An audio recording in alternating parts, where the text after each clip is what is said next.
right, so we've got about 20 minutes with Coach Day. We'll open it up second row middle. Nathan Baird, Cleveland.com. Ryan, obviously our first chance to talk to you since Kevin's decision to go to Tulsa. So most directly, how does that affect the staff preparation for the bowl? And then what are you thinking as the next step for you as far as replacing that position?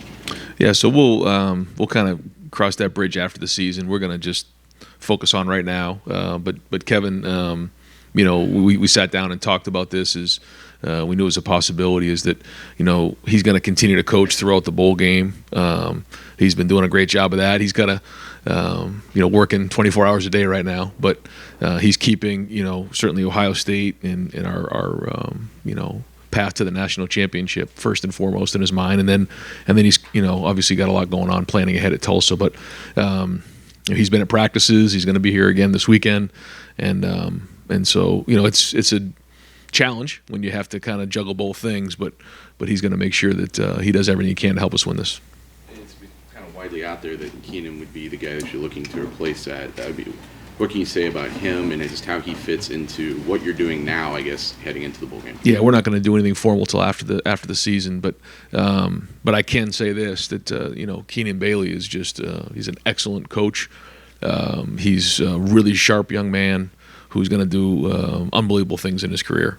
And the relationships he's built over time with former players, current players, recruits, and family has been excellent. And Keenan's turned down a lot of opportunities to go other places over the last couple of years, and he's stayed here and been a huge help. So he's got a very bright future ahead of him. Fourth row left, Jacob Benj, the Lantern. Hey Ryan, we talked with you last week and you mentioned how just with your team now in the CFP, it's like a second chance on the season, and just now with a week for it to set in and to be around the team, just how much more real has that realization become in your preparation to play Georgia? Yeah, inside of 3 weeks now. We talked about it going into that final weekend, and then coming out of it, just a refocus. And I think our practices have been spirited so far. I think the guys have really had good urgency about them. I think they have a good feel for what this is going to be like, and just the electricity and how important every play is going to be into this game. So we're still in the fundamental phase. We're going to start making the transition into game planning here soon, and then we get down to bowl week. So we have 3 phases when we talk about bowl practice. But the energy's been really, really good, and guys are finishing up finals now, and now it's just going to be all football. Far left, Jared Smalley, WCMH. Hi Ryan, now that you've had time to evaluate, I know you haven't had a lot of time, but you've had time to evaluate Georgia.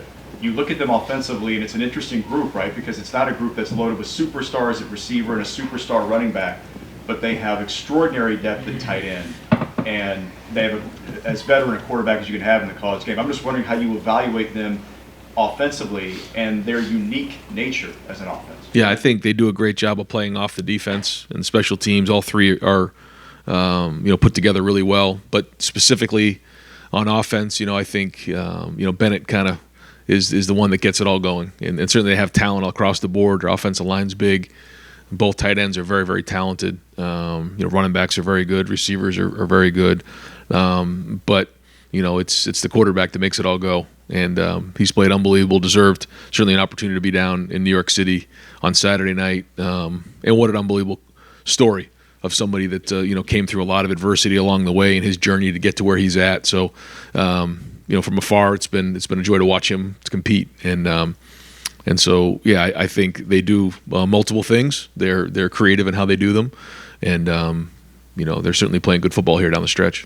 Second row left, Steve Hellwagon, 24/7 Sports. Yeah, Coach, this hadn't come up, I don't think, either after the game or last Sunday, but Dallin Hayden, he had 2 100-yard games and then went into the Michigan game. He really only had 2 carries. Chip Trianum, who hadn't carried the ball all season, gets the opportunity. Just in hindsight, could that situation have been different? What held Dallin back from not playing in that game, I guess? Yeah, just kind of the flow of the game, and Tony makes that decision based on how things are going. And I thought in the game that Chip ran well. I thought he did some really good things, especially for his first game, getting put into that environment. So, certainly looking forward to getting some health back in that room. But Dallin's going to be a big part of this bowl game. Matthew Jones, is he looking okay to be able to go maybe? Yeah, everybody's for the most part everybody's healing up. So good to get everybody back on the field. Third row left, Dan Hope, how are you kind of balancing it right now with everything that's going on with the transfer portal and obviously recruiting early signing period next week? Like, how are you balancing kind of maybe evaluating potential additions for your team while also preparing for a bowl game? Just don't sleep. That's it. You're not allowed to sleep. Yeah, I mean, we're gonna have practice today and then be on a plane for the next 2 days and come back for practice Thursday. So it's just that's December.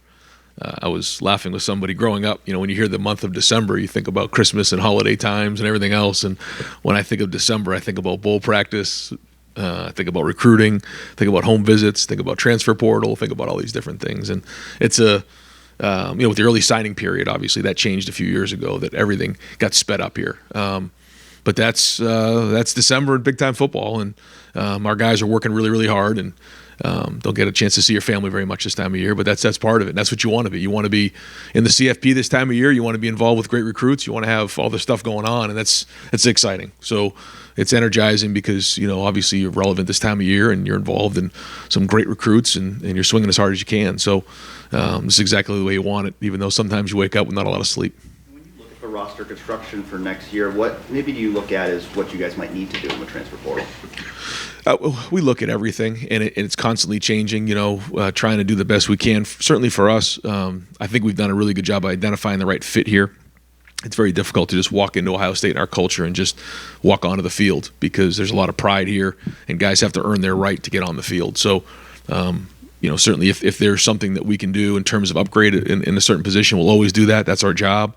But we'll also take into consideration the right culture fit, the right fit for them, the expectation. If somebody comes into the program, they're going to have to earn their right to get on the field. We're not just going to guarantee when you come here, you're going to do this, you're going to get this many touches, or you're going to start the minute you walk into that locker room. I don't know how folks do that and then look at the players currently on their roster and say, I just guaranteed someone to come in and be a starter. And so we take all those things into consideration. But as you know, we have added guys, and I think we've done a really good job of being thoughtful in those areas. But, certainly the transfer portal has gotten bigger and bigger and bigger, and it's become like free agency. So it's something that we're going to be a part of. Front row, Bill Rabinowitz, Columbus Dispatch. Ryan, how has NIL, which now people have gotten used to and are exploiting it, how has that changed recruiting, especially as we get down to the stretch? And Gene has talked about how it's the wild, wild west, and I mean, how different is it, and how scary is it? You think you have commitments and maybe you don't. It's become, I think it was never part of the conversation. Then it became part of the conversation, and it's trending towards being the conversation for a lot of folks. So, as time has gone on, it's become more and more of a priority for folks, and so. Navigating those times and adapting is important. You guys put out a statement last week encouraging people to donate. How much of an issue is it for you guys right now? Well, it's certainly a priority for us to make sure we have everything we need to support our players, and that's kind of, well, I'll leave it right there. And we have some folks that are really helping and doing everything they can, and that's great. And so, we're going to need as much help as we can moving forward. But the great news is, we have great fans who want to support it, and we're going to make sure we do everything we can to make sure our guys get what's fair. Right next door, Dave Biddle, 24/7 Sports. Yeah, speaking of one extra thing you have to deal with, I was also going to ask about NIL. How frustrated are you, and what would you like to say to maybe to the fans and businesses and just boosters, and just how frustrated are you compared to maybe some of the other schools out there and what they're doing? Well, I just, we're going to need all the help we can get. But that's kind of the way it is across the country right now. And the great news is we're positioned really, really well in Columbus and with our fan base to do just that. And, our team has done very, very well here on campus and over the last year. They've done great. So we're going to keep building towards that and just make sure that everyone knows that this is real. We're here. And certainly going to need their support. Football question. What's the mental state of the team right now? Do you feel like we got our second chance and everybody's mentally locked in? I think the biggest thing I notice is that this time of year, usually you're taking a big exhale and you're kind of catching your breath for finals. I just feel a bit of urgency when we walk on the field. I just feel a little bit of a different look in their eye. Like when we're on the field, we're out there to work. Front row right, Austin Ward, Riles. Ryan, how much hope had you actually held out that Jackson might be able to get back in time for the playoff? I know it was trending this way for a while, but it was frustrating for him mostly. I mean, nobody was more frustrated than Jackson. Nobody wanted to play more than Jackson. I know that. But yeah, it was tough this year not having him.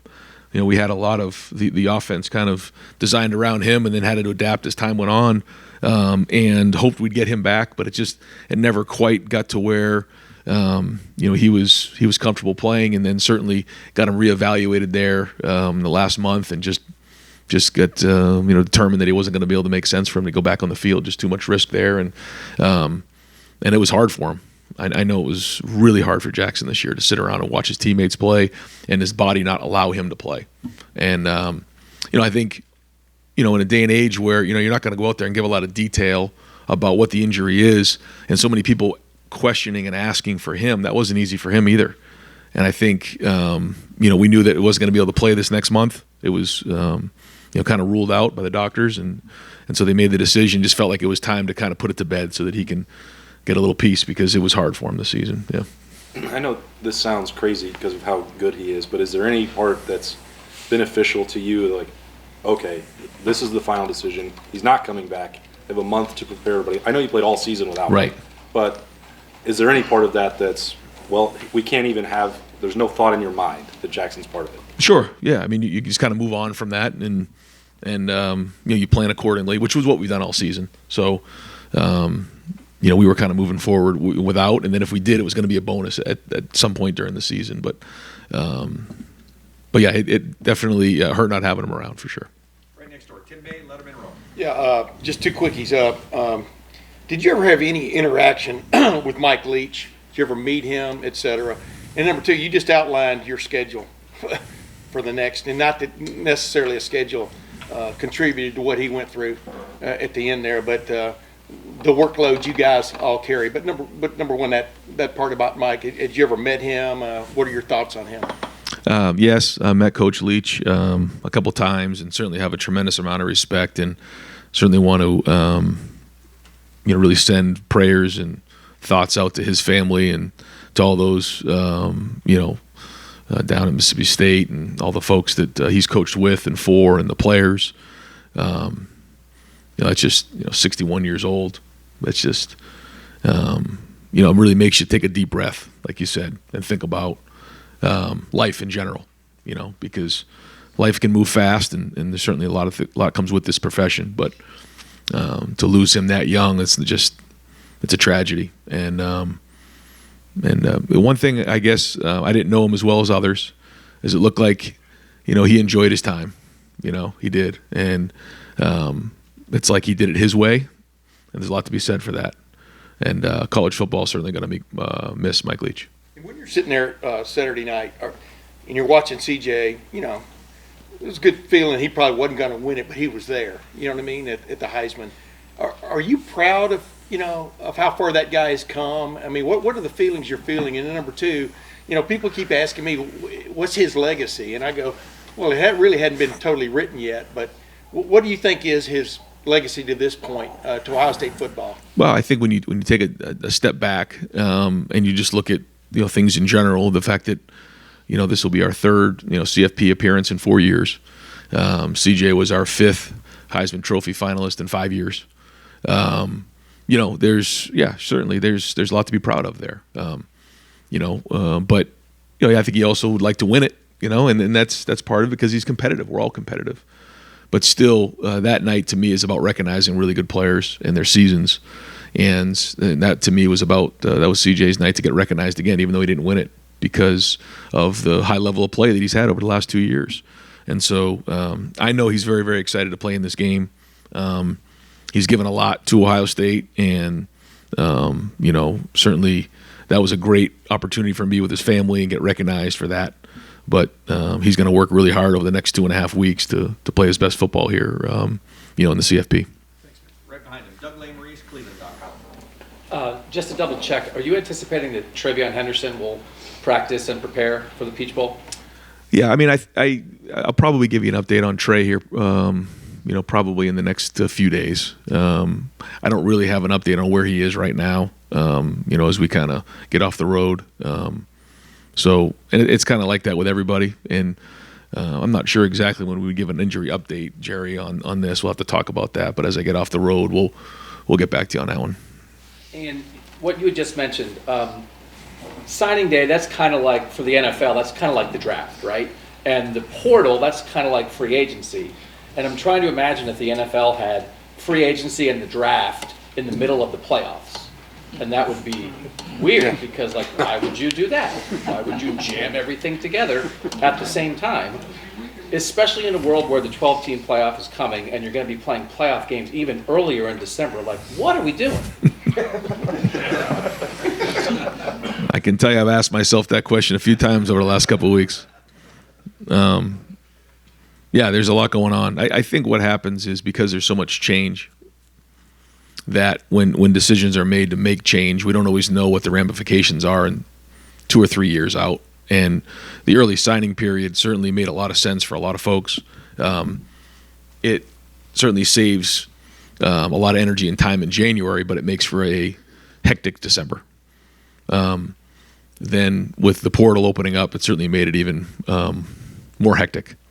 So, as time changes and things change, and we try to adapt the best we can, sometimes we don't always know what the ramifications are of decisions until we get a couple years out. And all these happening at once has certainly made December crazy. Just in general, do you think it would be beneficial for college football for the teams that are still trying to finish a season to be able to focus on that season and then deal with the next season roster management when the first season is done?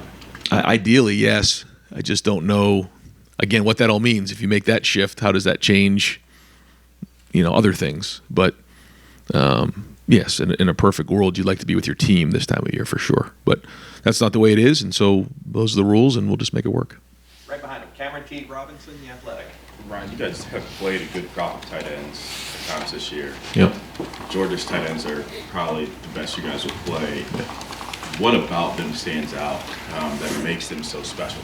Oh, Bowers is can do so many things. He's very versatile, and Darnell's really just a massive human being who can just overwhelm you with his size and athleticism. So I think the first thing is their versatility. Second is their physicality. And anytime you can do multiple things as a receiver, running back, or as a tight end, then you can create mismatches. And I think they both do that. Second row right, Bill Landis, Rivals. Right, I want to follow up on Dallin, because when we asked you about him, you talked a lot about ball security. Is that something that is an issue in practice when we don't get to see it? Because it hasn't really come up in games, so I'm just kind of wondering how that might impact things. It just seems odd that he had played so well and then wasn't part of the plan on a day where you were missing one of your top guys and the other guy couldn't finish the game. Yeah, no,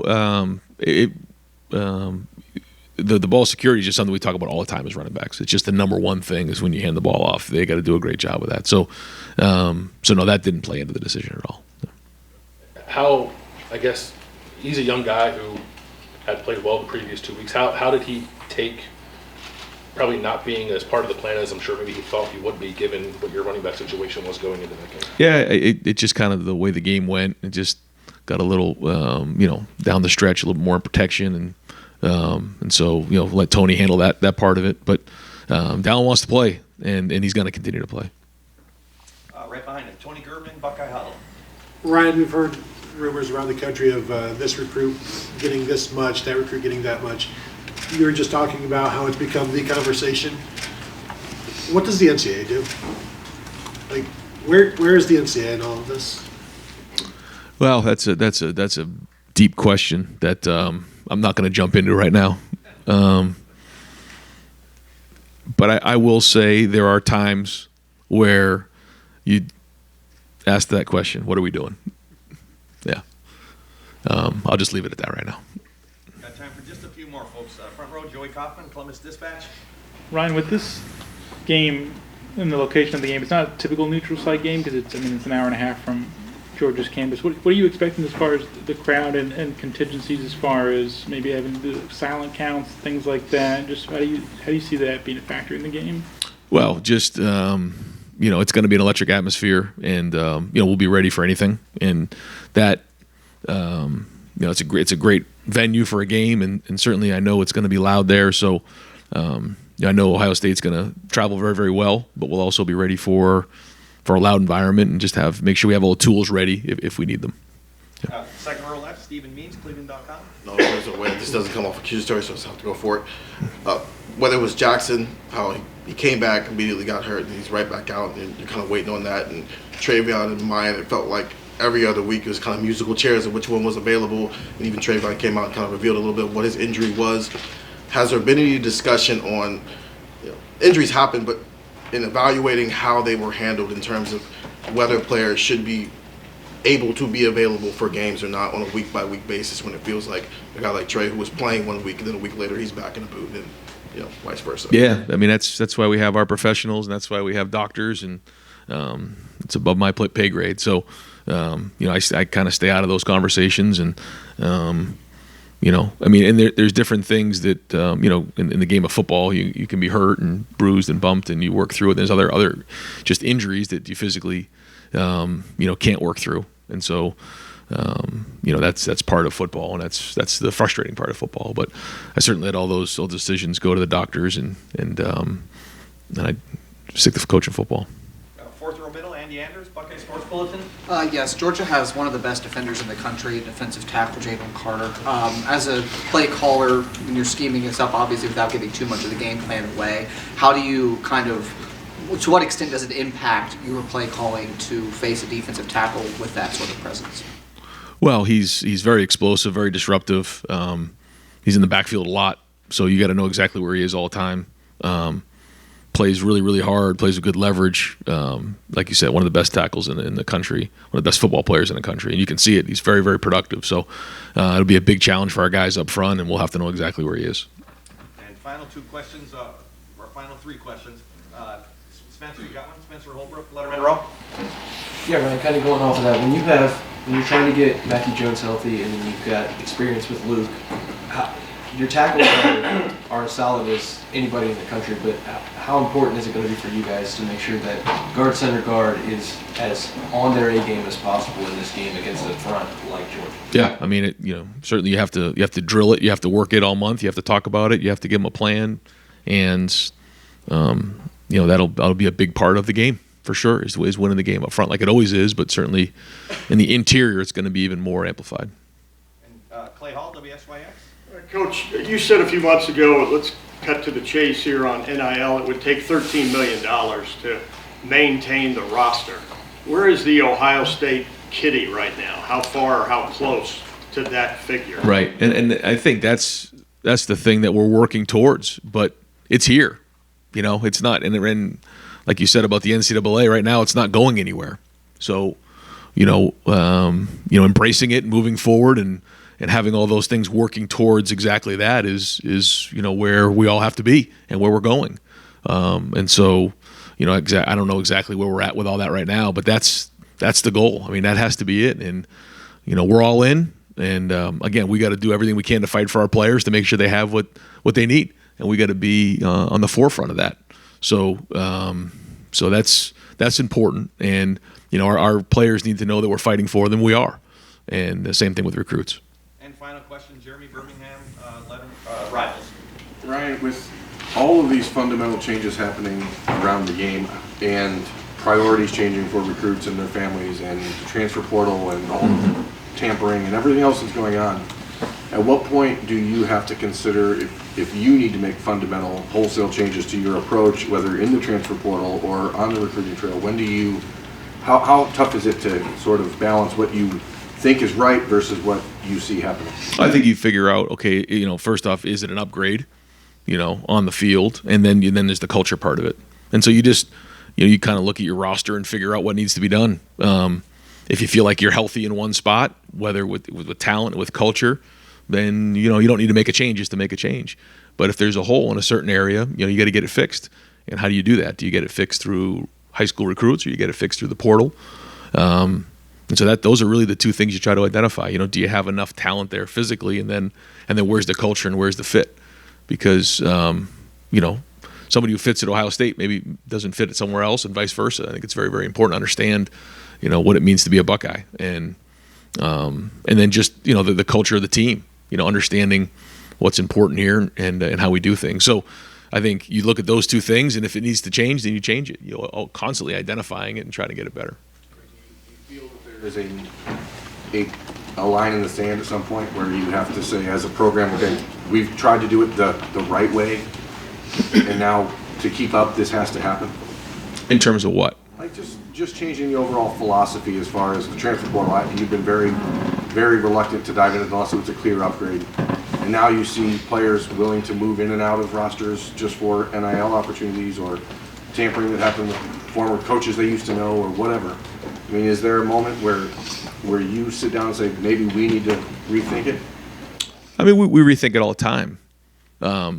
If we had 10 to 12 to 15 guys entering the portal and we had to replace those guys, then certainly we would consider that. But when we're signing 20 high school players every year and we don't have a lot of guys leaving the program, there's not a lot of room for that. But we're certainly looking at everybody and having guys on visits and things like that. So we're always looking at it to see if it makes sense. But to say we're just going to go recruit 15 transfer guys and bring them in just to say we're bringing in 15 transfer guys, no, we're not going to do that. But every year, maybe you take one, maybe you take 5, maybe you take 10. I don't know.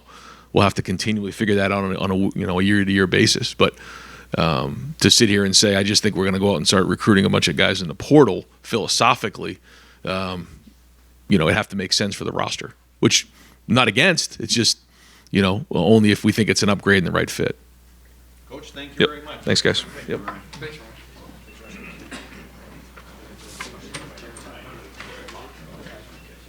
want to thank Gary, Matt, and